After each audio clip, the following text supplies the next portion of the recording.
the sweltering heat of February 47th BC, the banks of the Nile River shimmered under the relentless Egyptian sun, a silent witness to the clash that would shape the fate of an empire. Julius Caesar, the indomitable Roman general, marched at the head of an army of 3,000 men, their armor clanking rhythmically as they traversed the sandy terrain. These were no ordinary soldiers. They were battle-hardened legionaries, their loyalty forged in the crucible of countless campaigns under Caesar's command. Their eyes, glinting with resolve, reflected years of discipline and trust in their leader. Alongside them rode skilled Roman cavalry, their horses snorting with anticipation, and archers whose steady hands had felled enemies across distant lands. This compact but formidable force moved with purpose, their footsteps stirring clouds of dust that mingled with the humid air of the Nile Delta. At the heart of this march lay a fierce contest for the throne of Egypt. Cleopatra XIII, the cunning and charismatic queen, vied for power against her younger brother, Ptolemy XIII, whose claim was backed by a larger army of 5,000 men. Caesar, ever the strategist, had cast his lot with Cleopatra, seeing in her a vision of stability and alliance for Rome. Ptolemy, however, was no mere boy king. His forces, camped defiantly on the banks of the Nile, were a diverse and dangerous assembly. Hoplites and pikemen stood shoulder to shoulder, their bronze-tipped spears gleaming in the sunlight, while Egyptian slingers practiced their deadly aim, and a small but terrifying contingent of war elephants trumpeted in the distance, their massive forms casting ominous shadows. Ptolemy's position on an elevated plain gave his army a commanding view, a natural fortress that promised to turn any assault into a grueling ordeal. As Caesar's forces drew closer, a new ally emerged from the shimmering horizon.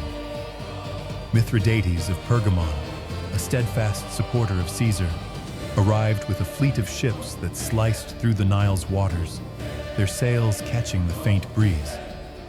His 2,000 men disembarked with disciplined precision, their boots sinking into the muddy banks as they formed ranks. Mithridates' army was a vibrant mosaic of cultures. Pontic cavalry, their horses adorned with ornate trappings, pranced eagerly. Syrian spearmen, their faces weathered by desert campaigns, gripped their weapons with quiet confidence. And archers, their quivers brimming, scanned the terrain for threats. Among them were a few hundred veteran legionnaires of the Roman Republic, their presence a testament to the far-reaching influence of Rome. As they awaited Caesar's arrival, Mithridates' men arranged themselves in a tight formation, their banners fluttering in the wind, a symbol of unity in the face of impending conflict. Ptolemy, sensing the gathering storm, acted swiftly to bolster his defenses. Messengers galloped across the plain, summoning reinforcements to fortify his elevated position. The additional troops arrived just as the first glints of Roman armor appeared in the distance, their timely arrival bolstering the young king's confidence.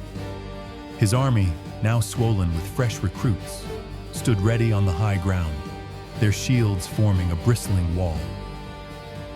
The hoplites, clad in gleaming armor, exchanged nervous glances, while the pikemen adjusted their grips, their long spears forming a deadly forest. The slingers, nimble and quick, prepared their pouches, and the elephant handlers whispered soothing words to their massive charges, whose restless movements sent tremors through the earth. Ptolemy, surveying his forces from a vantage point, felt a surge of defiance. This was his land, his throne, and he would not yield easily. As Caesar's army approached, the general's keen eyes assessed the challenge before him. The elevated plain was a formidable obstacle, but Caesar's mind was already weaving a plan. He ordered his forces into battle formation, his voice cutting through the din with calm authority.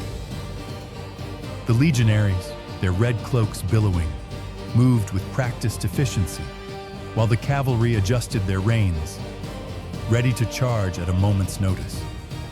Caesar, now joined by Mithridates, stood at the forefront, their combined presence a rallying point for the men. The two leaders exchanged a nod, their alliance sealed by mutual respect and shared ambition. Caesar's first command was to position all available cavalry on the left flank, their horses pawing the ground, eager to exploit any weakness in Ptolemy's line. Determined to outmaneuver his opponent, Caesar devised a bold strategy to flank Ptolemy's army. He ordered his legionaries at the front to form testudo formations, their shields interlocking like the scales of a serpent, creating an impregnable wall against the inevitable hail of missiles.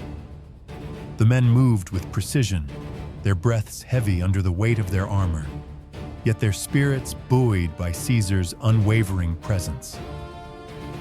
To maximize his advantage, Caesar split his army into two distinct forces. The left, composed of his heavy legionaries, was a juggernaut of steel and muscle, their numbers and superior armament designed to smash through Ptolemy's center. The right, made up of lighter troops, was agile and swift, perfect for outflanking and harassing the enemy.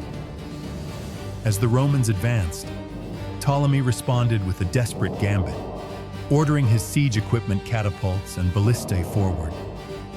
The air soon filled with the whistle of projectiles, stones, and bolts crashing into the Roman ranks, testing the resolve of even the most seasoned legionaries.